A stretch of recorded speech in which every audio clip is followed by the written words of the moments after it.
अंदर self doubt आना जब आप कोई काम कर रहे हैं और आपको वैसा रिजल्ट नहीं मिल रहा है जैसा मिलना चाहिए। फॉर एग्जांपल, आप किसी एंट्रेंस को क्रैक करने की कोशिश कर रहे हैं या आप कोई बिजनेस कर रहे हैं और आपको वो रिजल्ट नहीं मिल रहा है जो मिलना चाहिए, तो अब आपके अंदर डाउट आ रहा है। ये मिलना चाहिए या जो एक्सपेक्ट करते हैं, क्या ये एक ही चीज़ है? दोनों में बड़ा फर्क है वैसे।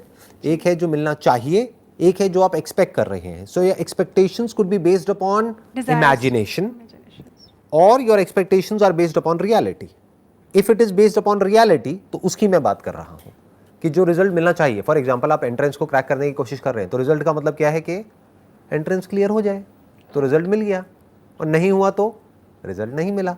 बिजनेस करने की कोशिश कर रहे हैं और बिजनेस में प्रॉफिट हो जाए तो रिजल्ट मिल गया, लॉस हो रहा है तो रिजल्ट नहीं मिला। तो इसमें एक्सपेक्टेशंस कहाँ है?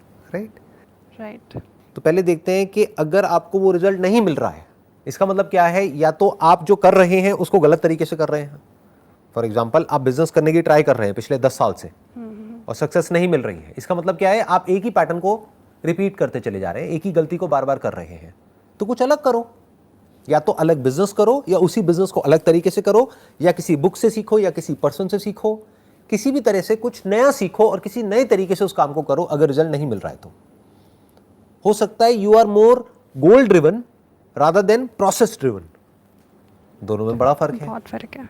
गोल ड्रिवन क्या हो सकता है कि मेरे को ये बनना है, मुझे ये चाहिए। प्रोसेस ड्रिवन क्या है? वो बनने के लिए जो करना पड़ेगा। क्या करना पड़ेगा? जो पास्ट में जो वो बन चुके हैं, उन्होंने जो किया, छोटे छोटे काम जो सुबह से रात तक किए। सुबह कितने बजे उठे, कौन सी एक्सरसाइज करी, क्या किया, कैसे प्रैक्टिस करी। एक एक चीज को अगर हम समझ लेते हैं, उसकी एक स्टेप बाय स्टेप प्रोसेस है। अगर हम भी उस प्रोसेस को फॉलो करते हैं तो रिजल्ट मिलने के चांसेस बहुत ज्यादा है। हम सीखने की बजाय हम खुद ही अपने हिसाब से हिट एंड ट्रायल करते चले जा रहे हैं।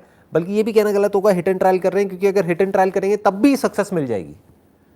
बहुत लोग क्या है, वो हिट एंड ट्रायल भी नहीं करते हैं। जिस तरह से पहली बार कोशिश करी एक एंट्रेंस को क्रैक करने की, एग्जैक्ट उसी तरह से दूसरी बार कर रहे हैं, तीसरी बार भी कर रहे हैं, फिर चौथी बार भी, फिर पांचवी बार भी कुछ अलग रिजल्ट एक्सपेक्ट कर रहे हैं, रिजल्ट कुछ अलग आ जाएगा। बट एक्शन सेम है, बिहेवियर सेम है, थॉट प्रोसेस सेम है। बट होप क्या कर रहे हैं, उम्मीद क्या है उनको कि इस बार क्रैक हो जाएगा। हो ही नहीं सकता, impossible. If you are doing the same thing over and over again, you can't get different results. You have to change something to change something. You have to change something. अगर कुछ नहीं बदला तो कुछ नहीं बदलेगा ना।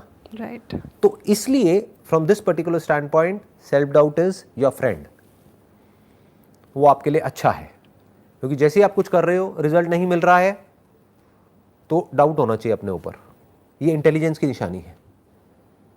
जैसे आपने स्विमिंग की बात करी, तो अगर आप गहरे पानी में स्विमिंग नहीं कर पा रहे 3 महीने प्रैक्टिस करने के बाद भी, तो अपनी टेक्निक को क्वेश्चन करोगे कि मैं कहीं कोई गलती तो नहीं कर रही। अपने ऊपर डाउट आ रहा है, अपने कोच के ऊपर डाउट आ रहा है। हो सकता है आप नहीं गलती कर रहे हो लेकिन वो कोच ही बेवकूफ़ हो, तो उसके ऊपर डाउट आ रहा है। आप कहोगे चलो इसको छोड़ के कहीं और से सीखती हूँ या कुछ और ट्राई करती हूँ, थोड़ा वीडियोस देखती हूँ, थोड़ा कुछ पढ़ती हूँ। तो डाउट आया, दैट इज़ गुड। क्यों? क्योंकि रिजल्ट नहीं आ रहा था, तो वो डाउट आया, उस डाउट की वजह से रिजल्ट आ गया। डाउट की वजह से आपने सीखा, उस सीखने की वजह से आपने अपनी टेक्निक को चेंज किया, अपने बिहेवियर को चेंज किया, जिस भी तरह से आप काम कर रहे थे उस काम को करने के तरीके को चेंज किया और रिजल्ट आ गया। तो उस सेल्फ डाउट ने आपको हेल्प किया और सक्सेस तक ले गया। अब दूसरा सिनेरियो है कि जो रिजल्ट आना चाहिए वो आ गया, फिर भी हमारे अंदर सेल्फ डाउट है। यानी स्विमिंग के एग्जांपल में आपका टारगेट क्या था जब आपने शुरू किया था कि शैलो वाटर